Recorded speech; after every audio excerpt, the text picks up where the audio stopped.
नमस्कार दोस्तों, मेरे यूट्यूब चैनल पे आप सभी का बहुत बहुत स्वागत है। तो सकट चौथ जिसे बागी चौथ, तिलकुट चौथ और तिलकुट्टा चौथ, देखिए तिलवा चौथ भी कई लोग कहते हैं, तिल चौथ भी कहते हैं, गणेश चौथ भी कहते हैं। तो अलग अलग जगह पर अलग नामों से जाना जाता है। तो तिलकुट चौथ अर्थात सकट चौथ का व्रत साल 2025 में 17 जनवरी दिन शुक्रवार के दिन रखा जाएगा। तो हम इस पूजा की सबसे सरल विधि में आप सबके साथ शेयर कर रही हूँ। तो आपको क्या करना है, सबसे पहले एक साफ सुथरी जगह पर चौकी बिछा लेना है। चौकी पर पीला वस्त्र बिछा, क्योंकि गणेश भगवान को पीला वस्त्र प्रिय होता है। साथ उसके बाद हमें क्या करना है, थोड़ा सा हमें दुर्वा घास अर्थात दूबे का, दुर्वा भी कहते हैं, दुबा भी कहते हैं, उसका हमें क्या करना है, आसन देना है और गणेश भगवान को विराजमान कर लेना है। तो गणेश भगवान की फोटो, तस्वीर, मूर्ति जो भी है वो रख लीजिए आप। उन्हें चुनरी चढ़ा दीजिए। फिर उसके बाद हमें सकट चौथ की कथा की किताब है तो रख लीजिए, नहीं है तो आप स्किप कर सकते हो। उसके बाद हमें कलश रख लेना है। यहाँ पर देखिए, आप कलश में थोड़ा सा शुद्ध जल, गंगा जल कंठ पर मौली बांध दीजिए और उसे कंठ तक भर लेना है। कंठ पर मौली लगा दीजिए। मौली लगाने के साथ उसमें स्वस्तिक बना दीजिए, जो कि शुभता का चिन्ह होता है। उसके बाद हमें दीपक प्रज्वलित कर लेना। आप चाहे तो यहाँ पर क्या कर सकते हैं, आम के पंच पल्लव लगा करके भी अर्थात आम टेरी से भी आप कलश की स्थापना कर सकते हैं। उसके बाद हम एक लोटे में शुद्ध जल ले लीजिए। 3 बार खुद का शुद्धिकरण करिए, हाथ मुंह का शुद्धिकरण कर लेना। उसके बाद हमें सभी देवी देवताओं को शुद्ध जल की छींटे दे करके पूजन करना है। सबसे पहले स्नान के भाव से उन्हें शुद्ध जल छिड़क दीजिए। उसके बाद हमें क्या करना है, देखिए मैंने कलश का भी पूजन किया, दीपक का भी पूजन करिए। साथ ही साथ जो आपने कथा की किताब रखी उसका भी, अगर आपके पास महत्व वगैरह की कथा की किताब है, अगर कोई भी अगर पाठ अलग से करना चाहते हो तो उसकी भी कथा की किताब अगर आपने रखी है तो उसका भी पूजन जरूर करें।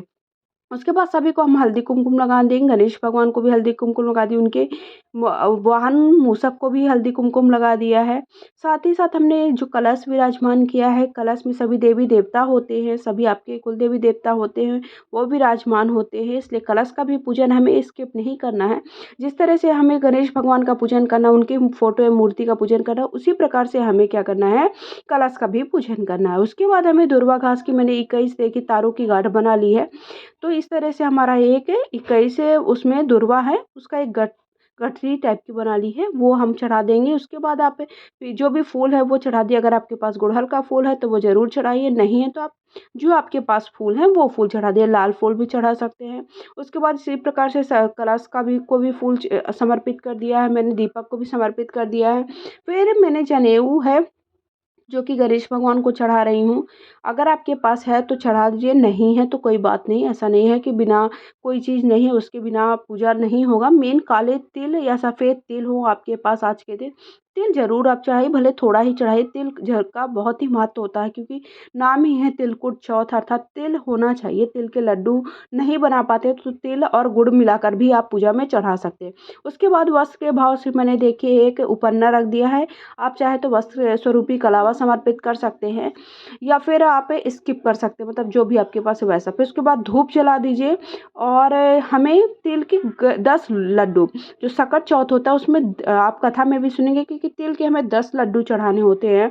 तो मैंने ये घर पर ही बनाया, तो तिल के 10 लड्डू चढ़ा दिए। साथ ही साथ आज के दिन शकरकंद होता है और जिसे हम कहते हैं स्वीट पोटैटो भी कहते हैं, उससे जो भी आपके पास मौसमी फल है वो चढ़ा दीजिए। और तो उसका भी भोग लगाया जाता है। साथ ही साथ नारियल का भोग लगाया जाता है, तो नारियल और गुड़ का भी भोग अवश्य लगाइए। और उसके बाद आपने घर पे जो भी पकवान बनाए, मतलब आज के दिन व्रत में चढ़ाने के लिए जो भी लगाए, गन्ने वगैरह का भी भोग लगाया जाता है।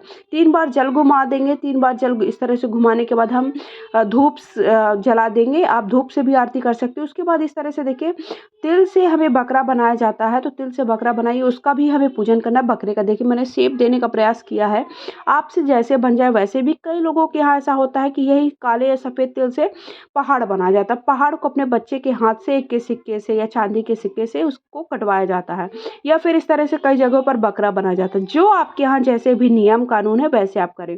उसके बाद जो एक का सिक्का से आपने जो बकरे को कटवाया है, धड़ से अलग करवाया है, उसे हमें क्या करना है, एक का सिक्का बच्चे को दे देना। बच्चा अपना कुछ भी खरीद सकता है। उसके बाद उसमें भी 3 बार मैंने जल फेर दिया है। उसके बाद हाथ में थोड़ा-सा तेल ले लीजिए, पुष्प ले लीजिए, कथा पढ़ लेनी। कथा का वीडियो मैंने चैनल पे अपलोड कर दिया है। 2 कथाएँ आप सबके साथ शेयर की, आप जाकर ज़रूर देखिएगा। बहुत ही प्यारी कथाएँ हैं। एक बुढ़िया की कहानी है, एक कहानी गणेश भगवान और कार्तिकेय भगवान की है, जो पृथ्वी को घूमने वाली कहानी, बहुत ही रोचक कहानी है, पारंपरिक कहानी बहुत ही अच्छी है, आप ज़रूर सुनिएगा। साथ ही साथ अब हमें क्या करना है, कथा पढ़ लेना है हाथ में जो भी लिया है। उसके बाद जो हमने कथा के लिए हमने जो हाथ में पुष्प लिया था और तेल लिया था, उसे क्या करना है, और आरती भी है, आरती भी आपको इसी में मिल जाएगी किताब में।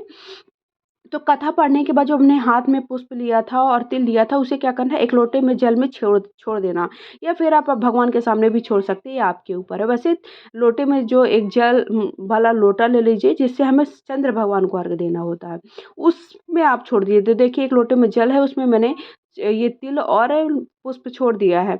इसी से हम चंद्र भगवान को अर्घ देंगे। तो अब हम इसमें क्या-क्या रखेंगे, देखिए, अब धूप दीप से मैंने आरती कर ली है, प्रेम पूर्वक आप आरती कर लीजिए। सभी देवी देवताओं को स्मरण करते हुए आरती करिए, या फिर आप इसी दीपक से भी आरती कर सकते हैं, अलग से दीपक भी जला सकते हैं। उसके बाद आपकी पूजा में हुई भूल चूक के लिए हमें जो भी आपकी सामर्थ्य है, जितनी भी सामर्थ्य है, उतनी सामर्थ्य के हिसाब से दक्षिणा अवश्य चढ़ाएँ। फिर उसके बाद मैंने हवन की 3 से 5 आहुतियाँ दी हैं। हवन माना जाता है कि हम जो हवन करते हैं, वो भगवान के पास तक सीधे जाता है, इसलिए हमें हवन अवश्य करना चाहिए। जो हम साल भर में कोई भी व्रत त्योहार रहते हैं, उसमें हवन आवश्यक होता है। तो इस तरह से 3 बार जल घुमा दीजिए। जल घुमाने के बाद हल्दी कुमकुम लगा दीजिए।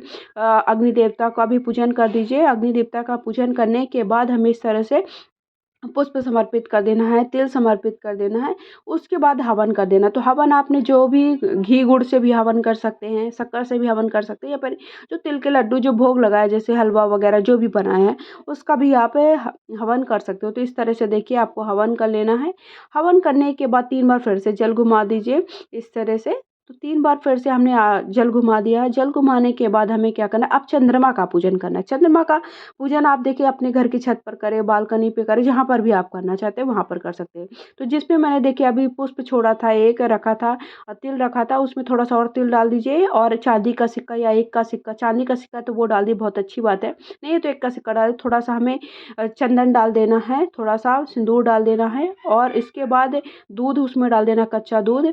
उसके बाद देखिए, इस तरह से हम थाली या परात में ही चंद्रमा को अर्घ्य देंगे। इससे क्या होता है कि हमारा जो जल है, वो जल के छींटे हैं, वो हमारे पैरों पर नहीं पड़ते हैं, क्योंकि अगर आप पूजा करें लेकिन जल के छींटे अगर पैरों पे पड़ रहे हैं, तो वो शुभ नहीं माना जाता है।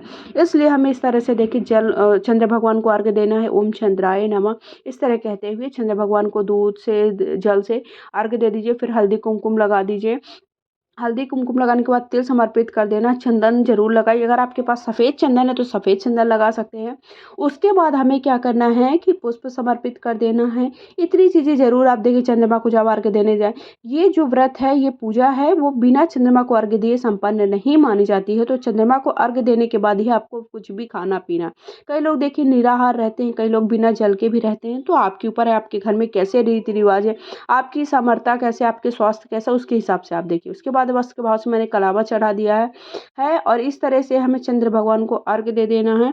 चंद्र भगवान को अर्घ्य देने के बाद उनको प्रेम पूर्वक उनकी आरती कर लीजिए, और उनसे विनम्रता पूर्वक अपने घर की सुख शांति और घर के सभी लोगों की अच्छे स्वास्थ्य के लिए उनसे प्रार्थना करिए। और इस तरह से हमें संतान की, अगर आपकी इच्छा है या आपकी संतान की लंबी आयु के लिए, ये व्रत अवश्य रखना चाहिए सारी महिलाओं को। तो इस तरह से हमें प्रेम पूर्वक आरती करते हुए हमारा ये व्रत पूर्ण होता है। उसके बाद आप कुछ जो भी खाना चाहते हैं, कहीं देखिए, वैसे फलाहार किया जाता है इसमें।